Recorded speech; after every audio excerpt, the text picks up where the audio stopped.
Okay, good morning, everybody. Welcome to my kitchen. Today is Friday. It's November 17th.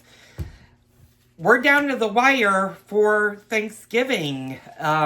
You're seeing this on Saturday, so by now you have all made your shopping list. You're starting to prepare.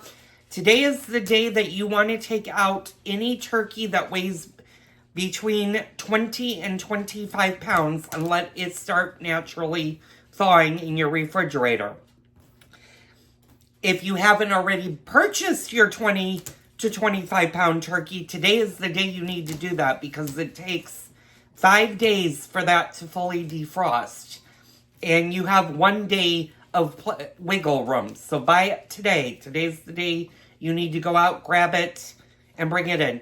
You're also getting closer, so now you can go ahead and start buying some of your vegetables. You can definitely buy your potatoes, your carrots, your celery, and your onions. Those will all survive this week. Now, if you're doing fresh green beans, asparagus, Brussels sprouts, any of those vegetables, you may want to wait a day or two. But your turkey and all of the other stuff can be bought today.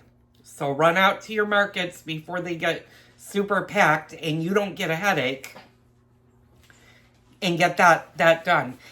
Also, today's the day you want to go over, while you have some time, making sure you have your coffees, your teas, your hot chocolates. And make sure that you have enough flour, sugar, and other stuff to do any baking that you're going to need to do for the holiday season. There's nothing worse than putting that off to the last possible second and then finding out you don't have the ingredients to make something and you would end up needing to run to the store. So that was just your daily reminder, and I will give you daily reminders up through probably Thanksgiving morning, and then I'll be too busy baking myself. So anyway, you guys have now seen the new appliances.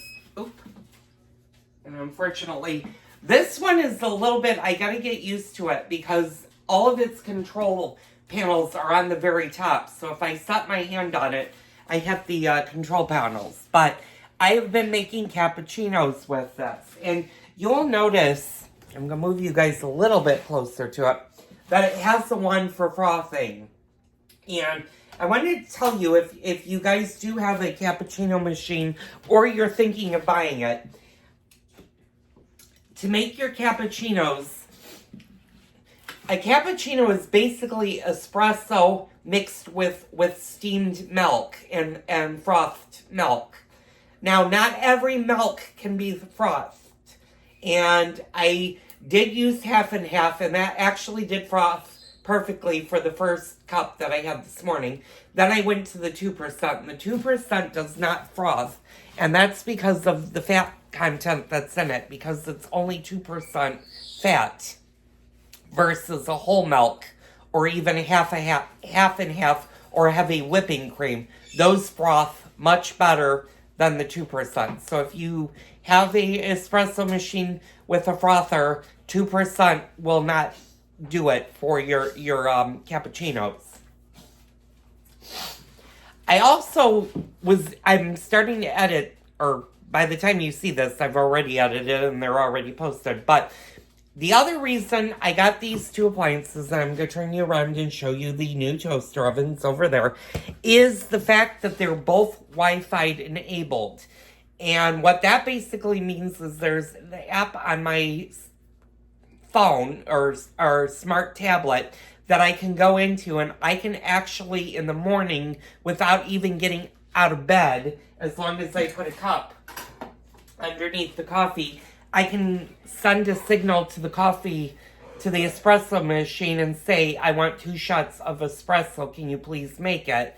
It'll grind my beans for me, and it will have a piping hot cup of cappuccino. Now, it won't do the frother. You actually have to be there in person to do that, and later on, I will show you guys the proper technique of doing frothing of the milk. And I thought I'd take some time, and I'm going to show you now that this has the beans in it. And these are my whole beans, and my cappuccino maker actually grinds my beans. And yesterday, I know I said you can use any beans. I am partial to Kona coffee. I love my Kona coffee. And it just makes fabulous espresso.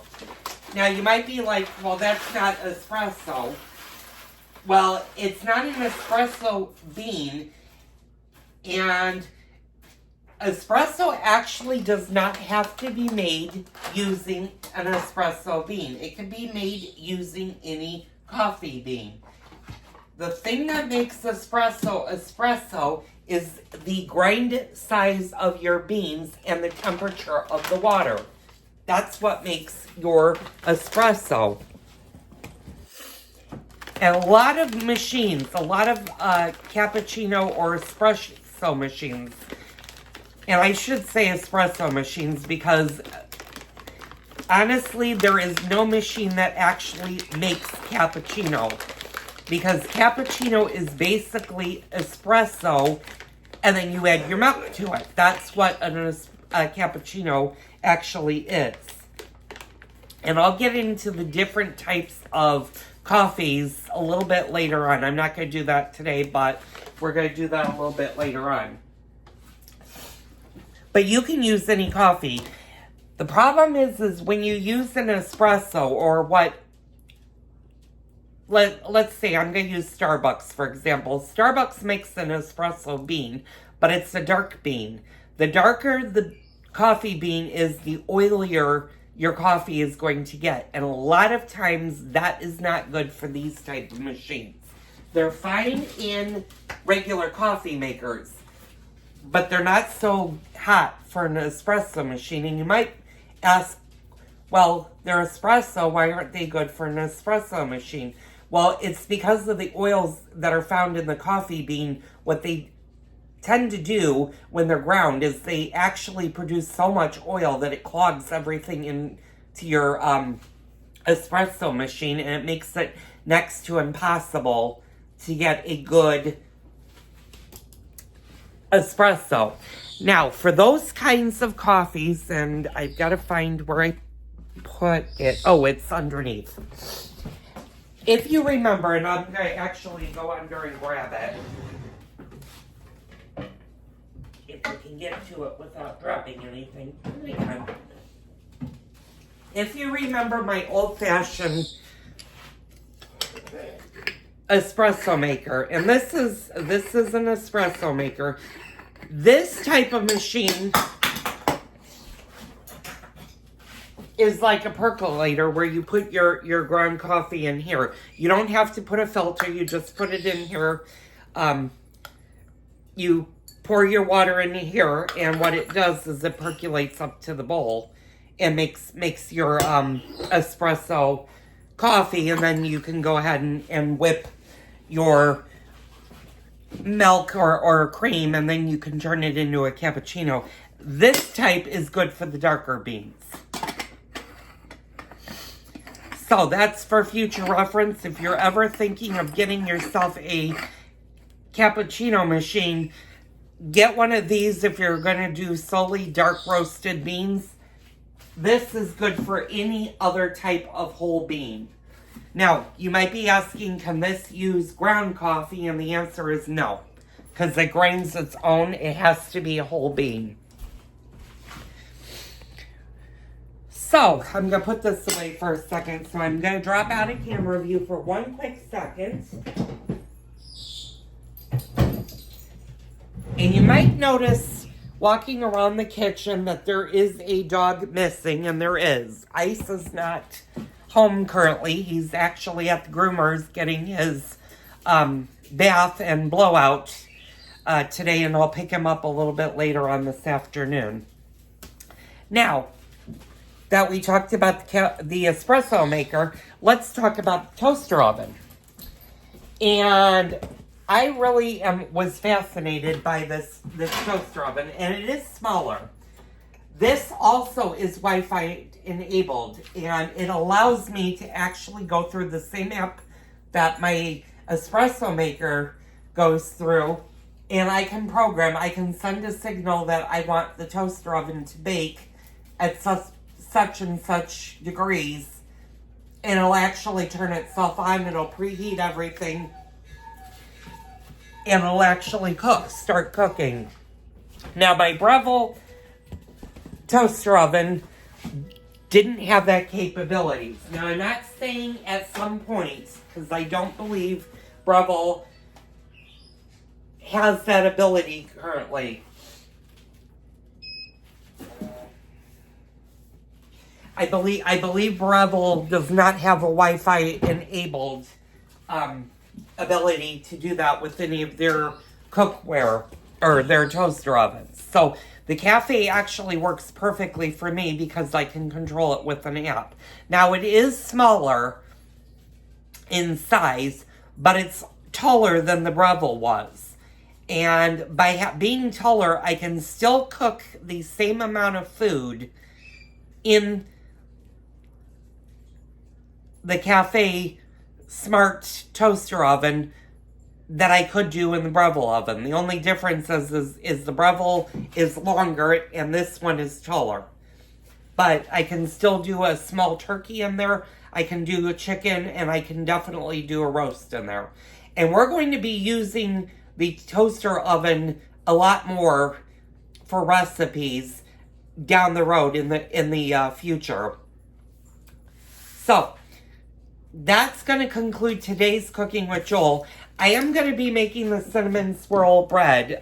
If you had watched the chocolate cake series, I said I was going to do 2 different cooks.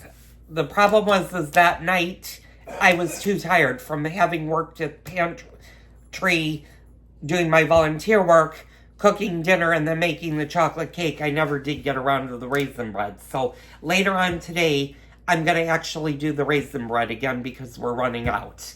And now that we have a new toaster oven, I'm going to try that out because I'm looking forward to doing toast in the toaster oven. So anyway, don't forget to hit the like button, hit the subscribe button to get more great videos from me. Leave me a comment down below. I love to chat with you guys. I know I converse with a lot of you guys. I know Don messaged me yesterday. He said they don't really care for turkey. They're doing veal for Thanksgiving. He now knows what they're doing for dessert. They're having chocolate cake. I think it's great that you guys are following me as much as you guys are. I'm getting a bigger turnout for my channel. And, speaking of which, while I mentioned Don's name, and shout out to him because he's been a loyal fan of mine for a while now. He's been watching me for quite a while. It's okay if for Thanksgiving you don't want to do a turkey. You can do anything food-wise for the holidays. It does not have to be. There is no mandated that Thanksgiving has to be a turkey. A lot of people like to do ham, or I know quite a few people that'll do a brisket on the grill, or they'll do a prime rib roast. It's more about getting together with your friends and family and celebrating the holidays than it is about the food. Although the food does have a big play in it because good food brings good conversations and it creates everlasting memories. So comment down below if you're not going to do a traditional Thanksgiving, if you're going to do other things than just a turkey. Let me know down below. I love how Don said he's going to do chocolate cake. I love pumpkin pies, so of course I'm going to make pumpkin pies, and I will be doing an apple pie Thursday, and I have not figured out what I'm going to do crust-wise yet. I may surprise you and actually make a crust, or I may just say screw it and buy the ready-made crust so I don't have to mess up another crust. So anyway, thank you guys to all my viewers that have been following me and my new viewers that are just tuning in. I'm going to have great content for you guys coming up. I know we're going to be getting into the Christmas cookie series, and you do not want to miss that. We'll be doing that starting probably at the beginning of December. We're going to start making the Christmas cookies. Yeah, I'm going to open the door and let them go out. All right, go ahead, guys. We're going to be doing the Christmas cookie series. If you guys have recipes that you want me to feature, leave them down below. I'm starting to collect the recipes that I'm going to start doing after the first of the year. The first one, I have a lady that already put in a request for a hunter stew. And I will be doing that sometime in January. It may not be done the minute after New Year's, but I will be starting to do some of your recipes. So start leaving them down below in the comments, or as you're watching a video.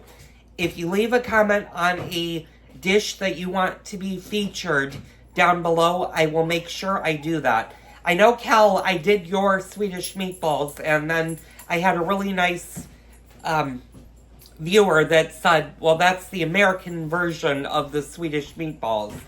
And I've got to find a more Swedish version of that. I know he said lingonberries and beets and boiled potatoes with dill.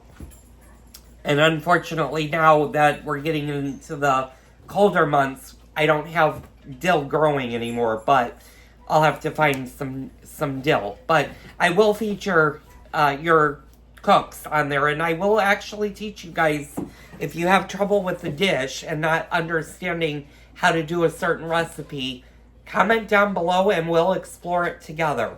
So I'm going to close out. Again, I'll see you on the next Cooking with Joel video. Okay, hi everybody. Welcome to my kitchen. Again, today is Friday. It is November 17th. We're going to do 2 different bakes. I'm going to start doing the cinnamon swirl bread, which is going to take me very little time to do. We're going to do it a little bit differently than we did last time. So let's get started with that. And that's not actually what this video is going to be about, because we're actually going to do a cookie that will pair very well with this machine. Now, those of you that know me personally know I have a thing for apricots. I love apricots, so we're going to make some apricot biscotti today. And I love a good traditional biscotti with my cappuccinos. Matter of fact, today, for the first time, my husband tried a cappuccino. It's not really his thing. He does like coffee. When I took him to Paris, he was unsure of what he was drinking, and I said, well, you're drinking a European coffee, which is stronger than what Americans normally drink in the United States, because they put so much water, and that's what makes a big cup of coffee. Whereas in Europe, they do the smaller coffee, and it's more concentrated. It's less concentrated and more concentrated coffee. So he had that. You might notice I'm also a little wired today, and that's also because I've had the equivalent of 6 cappuccinos today. Or I think I've had 5 espresso shots today, so I might be a little bit wired. But we're going to get started. So the first thing, I'm going to make another 2-pound loaf of cinnamon raisin bread for us. And that went so well that I figured I'll let the bread making machine do it. So we need whole milk at room temperature is 1 1/4 cups. Well, since I don't have anything at room temperature right now, I'm going to start getting my ingredients out. So I'm going to flip you guys, back to where you were. I'm going to try to get you guys in, and I'm going to start taking stuff out.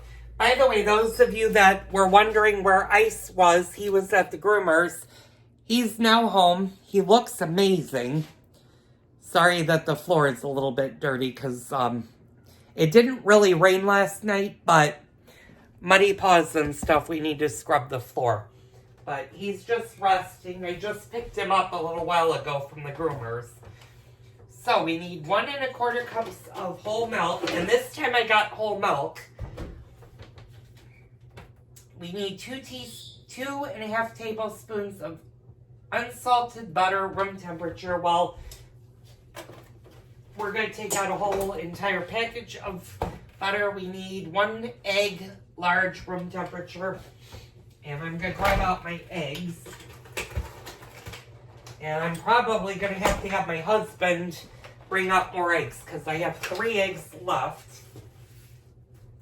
Okay, so, and that's all. So I'm going to let these get to room temperature. No, I'm not leaving an entire gallon of milk get to room temperature. But what I'm going to do is I'm going to pour what I need in a measuring cup.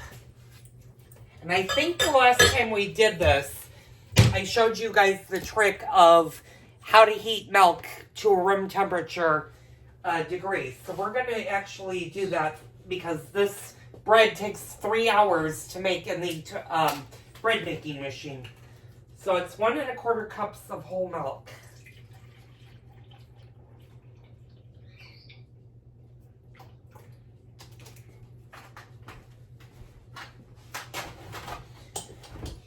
And I know in an earlier segment when I talked about the espresso machine and making cappuccinos in espresso, I said you can't use 2% with the frother. That's actually not true. You can, but you want to make sure your milk is fresh. And unfortunately, the milk that we had just expired or gone past its sell-by date.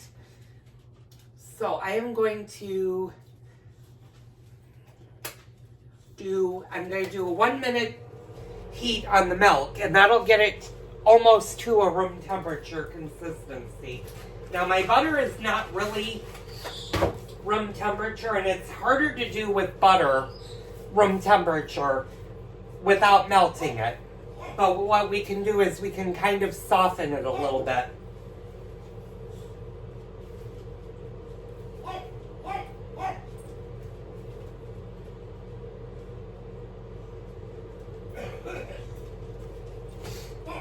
And we're going to do a traditional biscotti, but we're going to do it different. We're going to add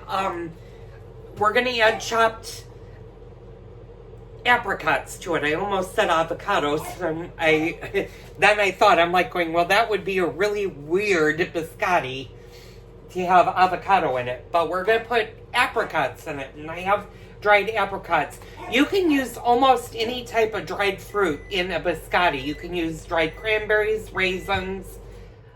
You can even use some of the Christmas fruit that you use to make fruit cakes. You can get the citrus. You can do pineapple. You could do the orange peel. Now, I have not shopped for any of that stuff yet. I do need to go to the grocery store a little bit later on this weekend to get the ingredients that I need for Thanksgiving. Of course, the mouthpiece is barking because Ice is back in the house. And that milk is actually room temperature. So what I'm going to do is I'm going to just soften the butter a little bit.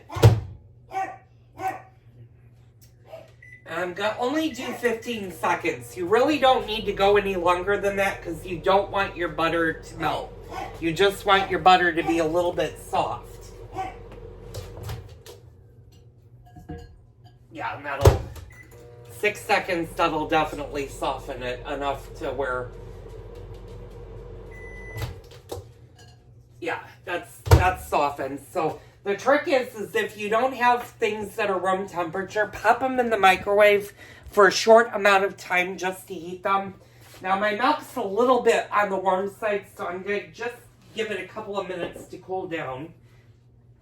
Now the only exception of something that you can't bring to room temperature really quickly is an egg. And I don't think it really matters if the egg is warm or if it's cold.